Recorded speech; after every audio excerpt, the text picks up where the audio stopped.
Loaded show on today's edition of Vikings Now. We're going to be breaking down the signing of N'Keal Harry and just kind of breaking down if he has a chance to make the roster. I'm not the biggest fan of this move, but I'm giving you guys my thoughts on it just here in a second. Then we're also going to be talking about Linval Joseph, big, hungry, my favorite sack celebration in NFL history when he just rubs that big old belly of his. So we're going to be talking about bringing back number 98, see if he will be wearing the purple and gold next season. Then also, we have two more roster moves that the Vikings made at the wide receiver position that I'll be breaking down at the later half of today's show. But it was actually Ben Gosling who broke the news yesterday on the Vikes signing wide receiver N'Keal Harry in a weird move, because if there's any kind of position on this Vikings roster that I thought would kind of be cemented in stone the most, it would probably be the wide receiver position, and the Vikings made a ton of moves at wide receiver yesterday. Gosling tweeted out the Vikings signed wide receiver N'Keal Harry after trying out the former first-round pick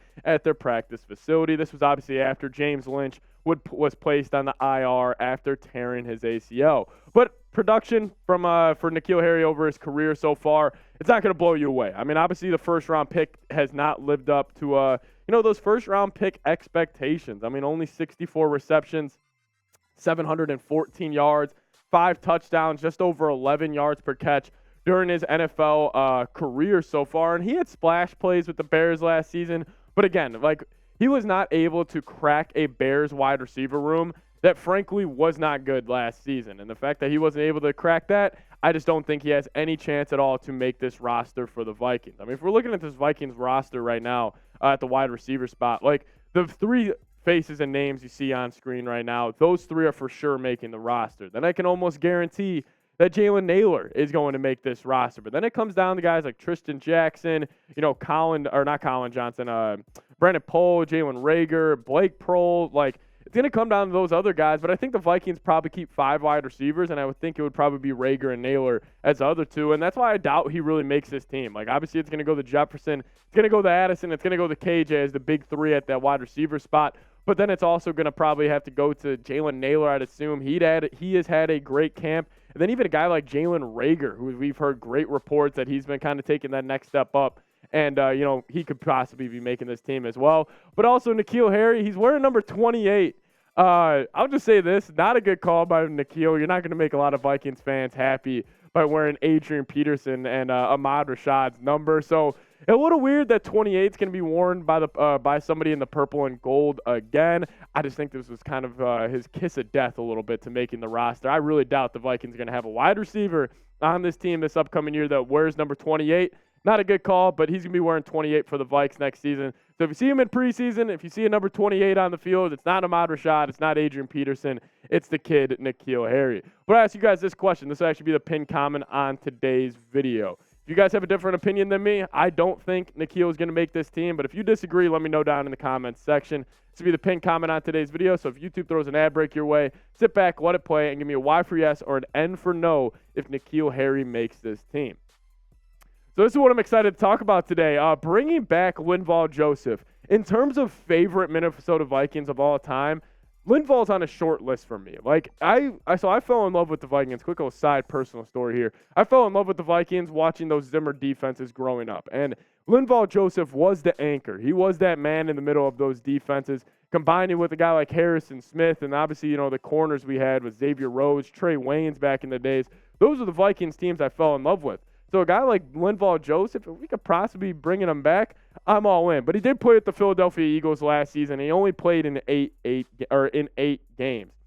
From a production standpoint, not a lot of stats that he accumulated last season. He did only have 1 sack, 20 tackles, 1 QB hit. So he's a little washed, but he also didn't really, play too much for the Eagles. But he's still a tremendous run stuffer. He's still that big body in the middle that can set stuff up for linebackers. And that's why just overall, don't expect too much from Linval. Let's just say the Vikings do bring him back and, have him be kind of this James Lynch replacement on this defensive line unit.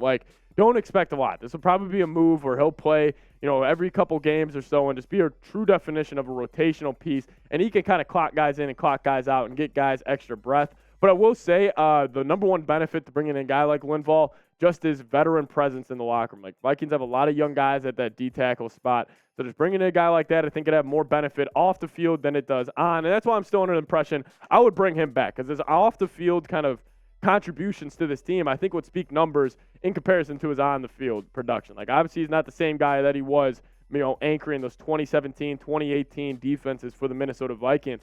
But I'd be all in on bringing Linval back. And who remembers this funny little photo after he had a pick six? Linval Joseph, defensive tackle, had a pick six in Philadelphia, and he was so out of gas that he had to grab the grass mask. So I'd bring him back. I think it'd be a good addition to this Vikings defensive tackle room, because like I said, we got a lot of young guys. Like, Jaquelin Roy out of LSU, our 4th-round pick.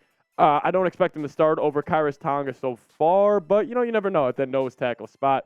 Harrison Phillips and Dean Lowry at the edge spots right now.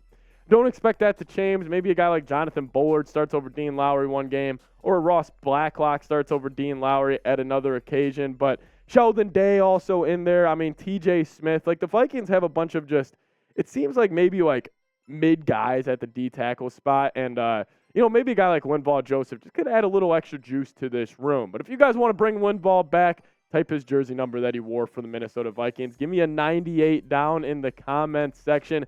I want Big Hungry back, one of my favorite Vikings of all time. And just to see him hit that rub the belly celebration one more time, I think it would be pretty cool. So I'd bring him back. I probably wouldn't cost you too much either way. The Vikings actually still have $10 million in cap space that they could spend. So I'd bring him back. And if you guys want to, type 98 down in the comments section. So Kwesi's been staying active. Obviously training camp going on. You can see a lot of moves to the back half of the roster especially. And this is what Kwesi's been doing over the past couple of days. Obviously with James Lynch going on IR, we've seen Kwesi kind of mess around with the, back half of this roster. He made two moves involving wide receivers. We waived Cephus Johnson, and they signed Jacob Copeland. And just some stuff about, just some breakdown about Jacob Copeland. He was a UDFA from this past season.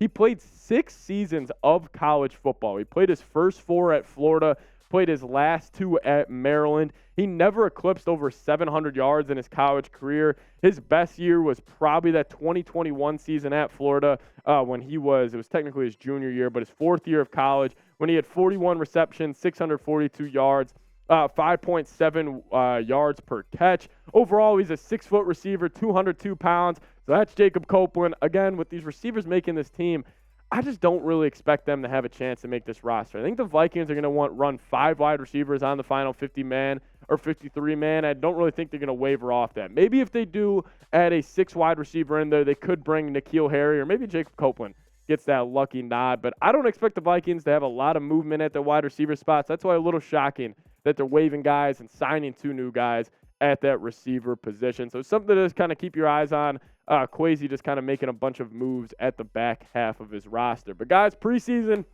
it's here, and I am so excited to finally go live here back on the channel. I was actually watching some clips from our watch parties this past year, just on YouTube and everything, and it was just throwing it back to how much fun those watch parties can be. We're hanging out with you guys. I'm live on the channel answering your questions, comments, whatever it may be from the live chat, and we can just have tons of fun. We're going to be watching the Vikings preseason game this Thursday night, 9 p.m., Probably go live about 30 minutes before kickoff. They are taking on the Seattle Seahawks. So I'm excited. It's going to be fun to see, Jaron Hall, Mekhi Blackman, Jordan Addison, all these rookies kind of finally get the reps. And even guys like Lewis Seen, Andrew Booth Jr., Caleb Evans. I think it's going to be a ton of fun. So make sure you guys subscribe, lock us in. We're going to be going live 30 minutes before the game, then also giving you guys a post-game reaction show as well. Also, you guys can give me a follow on Twitter for all news and rumors around your Minnesota Vikings.